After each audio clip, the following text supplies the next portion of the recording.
Hello friends, welcome to exam warriors. आज 21 जून 2000 affairs के जितने भी इंपॉर्टेंट क्वेश्चंस बन सकते हैं सब इस वीडियो में डिस्कस करेंगे। क्वेश्चन से जुड़ा इंपॉर्टेंट फैक्ट भी मैं आपको बताऊंगा, तो पूरा वीडियो ध्यान से देखें। तो चलिए फ्रेंड्स स्टार्ट करते हैं। देखते हैं आज का पहला क्वेश्चन। पहला क्वेश्चन है, हाल ही में सुप्रीम कोर्ट ने जगन्नाथपुरी की रथ यात्रा पर रोक लगा दी। यात्रा किस दिन होनी थी, यानी किस तारीख को होनी थी? तो फ्रेंड्स, अभी जगन्नाथपुरी में 23 जून को एक रथ यात्रा होने वाली थी, जिसमें भगवान जगन्नाथ की एक रथ यात्रा निकाली जाती है। और ये रथ यात्रा लगभग 10 दिनों तक चलती है। तो इस पर रोक लगा दी क्योंकि कोरोना वायरस के चलते भीड़ इकट्ठी नहीं करने के आदेश सुप्रीम कोर्ट ने दिए हैं।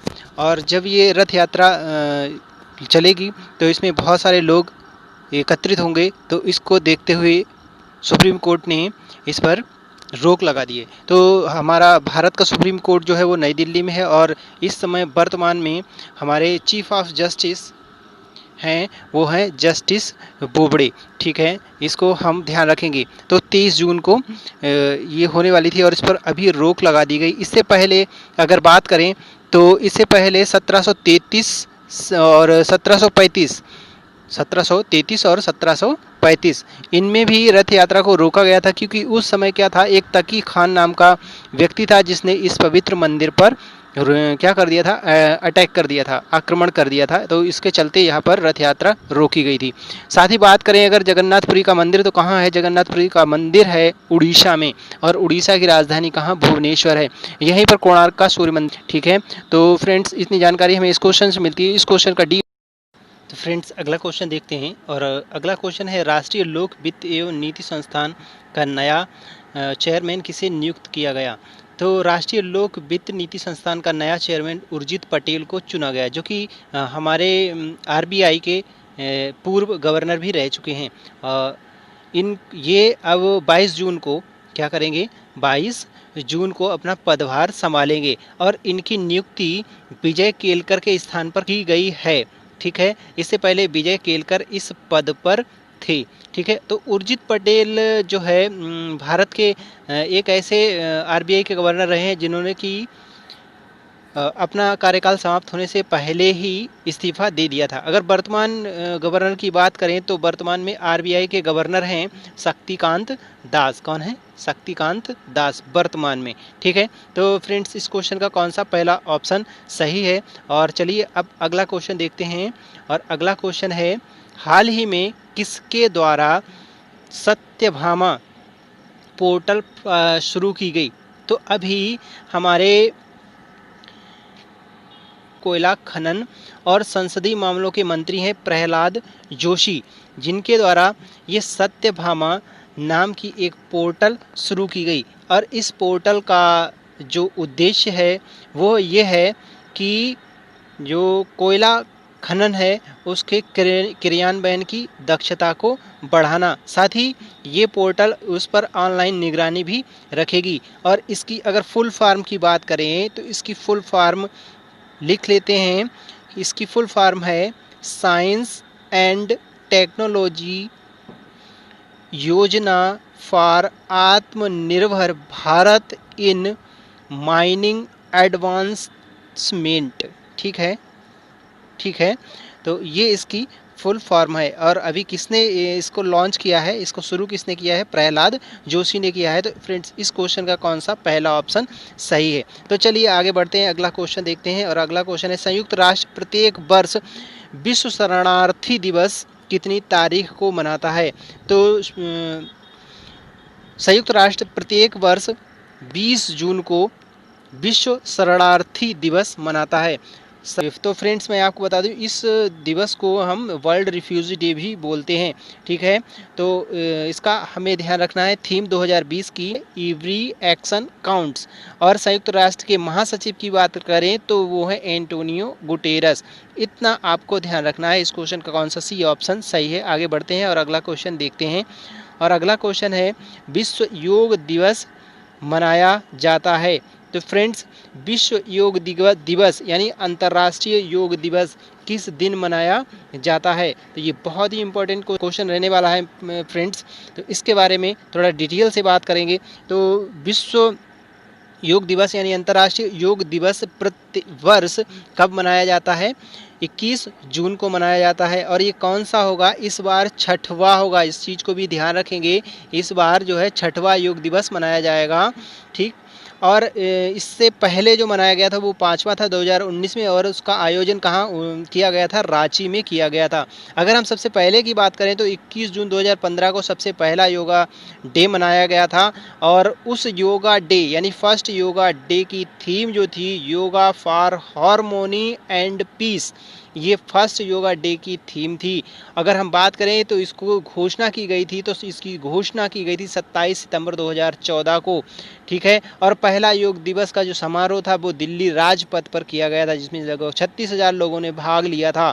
ठीक है। और इस बार की हमें थीम याद रखनी है फ्रेंड्स, इस बार की हमें थीम याद रखनी है। तो इस बार की थीम बहुत ही इंपॉर्टेंट है, yoga at home and yoga with family. ठीक है। अच्छा, इसमें योगा एट होम इसलिए जोड़ा गया क्योंकि इस समय कोरोना वायरस चल रहा है, तो सोशल डिस्टेंसिंग के चलते यहाँ पर ये एक सेंटेंस जोड़ा गया है, योगा एट होम। इससे क्या होगा? हमें घर पर रहने के लिए इनकरेज किया जा रहा है, जिससे कि हम घर पर रहें। ठीक है। तो ये छठवां योग दिवस मनाया जाने वाला है। और ध्यान रखना फ्रेंड्स कि 21 जून को और क्या होने वाला है? एक सूर्य ग्रहण भी लगने वाला है, और ये शताब्दी का दूसरा सूर्य ग्रहण है जो पूर्ण सूर्य ग्रहण होगा। ठीक है। तो चलिए अगला क्वेश्चन देखते हैं। और अगला क्वेश्चन, किस देश की संसद ने उत्तराखंड के पिथौरागढ़ जिले में भारतीय क्षेत्र पर दावा करने वाले नए नक्शे को मंजूरी दे दी? ये क्वेश्चन भी बहुत इंपॉर्टेंट रहने वाला है क्योंकि ये बहुत ज़्यादा चर्चा में है। तो अभी नेपाल ने में है, तो इसको आपने न्यूज़ में सुन भी रखा होगा कि अभी नेपाल ने क्या किया?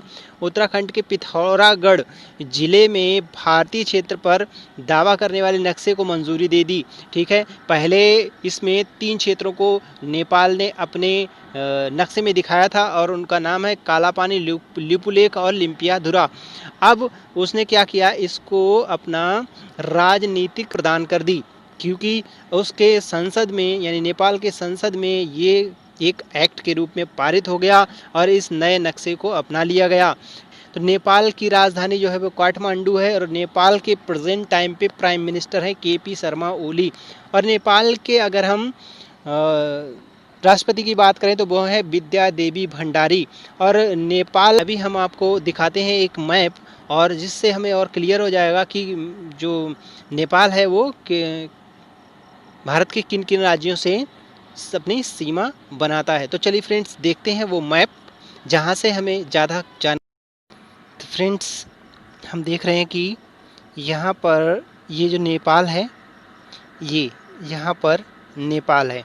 और ये देखो कितने स्टेट से, भारत के कितने स्टेट से अपनी सीमा बनाता है। तो मैं आपको बता दूं, देखो पहला उत्तराखंड दिखाई दे रहा है हमें, उसके बाद उत्तर प्रदेश से भी यहाँ पर इसकी सीमा लगती है, साथ ही बिहार से भी लगती है, और ये पश्चिम बंगाल यहाँ तक फैला हुआ है। तो यहाँ पर कुछ पश्चिम बंगाल से ही भी लगती है, साथ ही यहाँ पर एक सिक्किम हमारा राज्य है, उससे भी सीमा लगती है। तो कुल मिलाकर 1 2 3 4 एंड 5। ठीक है। तो कुल मिलाकर 5 राज्यों से ये सीमा बनाता है। और कितनी सीमा बनाता है वो भी मैं आपको बताता हूँ, 1751 किलोमीटर की सीमा बनाता है। कौन? नेपाल, भारत से। ठीक है। तो भारत के 5 राज्यों से सीमा बनाता है। तो फ्रेंड्स ये आपको अब कंफर्म हो गया होगा। अब वहाँ पर पिथौरागढ़ नाम का एक डिस्ट्रिक्ट है, उसमें विवाद चल रहा है भारत और नेपाल के बीच में। यहाँ पर और लिम्पियाधुरा, काला पानी और लिपुलेख नाम की जगह हैं, वहाँ पर इसमें भारत और नेपाल के बीच में क्या चल रहा है? विवाद चल रहा है। तो अभी नेपाल ने उसको मान्यता दे दी है, अपने संसद में उसको एक्सेप्ट कर लिया है। तो ये है। हाँ तो फ्रेंड्स अगला क्वेश्चन है, प्रधानमंत्री नरेंद्र मोदी ने हाल ही में वाणिज्यिक खनन के लिए कितने कोयला खदानों की नीलामी प्रक्रिया शुरू की? तो अभी 41 कोयला खदानों की नीलामी प्रक्रिया शुरू की गई है हमारे प्रधानमंत्री नरेंद्र मोदी के द्वारा। इसमें 33 करोड़ रुपए का जो है निवेश किया जाएगा। ठीक है। आगे के अगले 5 सालों में। ठीक है। तो इस क्वेश्चन का डी ऑप्शन सही है। तो चलिए आगे बढ़ते हैं और अगला क्वेश्चन देखते हैं। एशियाई फुटबॉल परिसंघ ने 2022 महिला विश्व कप की मेजबानी के अधिकार निम्न में से किस देश को दिए हैं? ठीक है, तो अभी एशियाई फुटबॉल संघ ने 2022 का जो मेजबानी प्राप्त होगी वो किसको प्राप्त होगी? वो भारत को प्राप्त होने वाली है फ्रेंड्स, यानी भारत इसकी मेजबानी करेगा। ठीक है, महिला एशियाई कप की जो मेजबानी करेगा 2022 में वो भारत करेगा।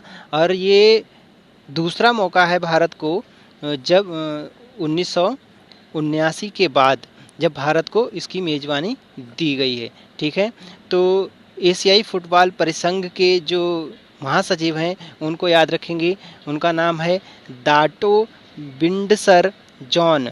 ठीक है, कौन है? दाटो बिंडसर जॉन। ठीक है, ये इसके महासचिव हैं। तो चलिए आगे बढ़ते हैं और अगला क्वेश्चन देखते हैं। अगला क्वेश्चन है विश्व एथनिक दिवस निम्न में से किस दिन मनाया जाता है? तो फ्रेंड्स, विश्व एथनिक दिवस 19 जून को मनाया जाता है प्रति वर्ष। ठीक है, अब हम आपको ये भी बता देते हैं क्यों मनाया जाता है। विश्व एथनिक दिवस जो मनाया जाता है वो 19 जून को मनाया जाता है। ठीक है, और विश्व भर में अलग अलग क्षेत्रों की ऐतिहासिक विरासत, सभ्यता, मानव जाति, विज्ञान, कला और संस्कृति को सहेजने के प्रति जागरूकता फैलाने के लिए इस दिवस को प्रतिवर्ष मनाया जाता है। फ्रेंड्स, चलिए अगला क्वेश्चन देखते हैं और अगला क्वेश्चन है यौन हिंसा उन्मूलन दिवस कब मनाया जाता है? तो फ्रेंड्स, 20 जून को यौन हिंसा उन्मूलन दिवस मनाया जाता है और इसको मनाता है संयुक्त राष्ट्र। कौन मनाता है? संयुक्त राष्ट्र। 2015 से इस दिवस को प्रारंभ किया गया था। ठीक है, तो फ्रेंड्स, ये था आज का करंट अफेयर्स का हमारा वीडियो। आपको ये वीडियो कैसा लगा कमेंट करके ज़रूर बताएं। साथ ही इस वीडियो को शेयर ज़रूर करें, इससे कि आपके और फ्रेंड्स की भी हेल्प हो सके। थैंक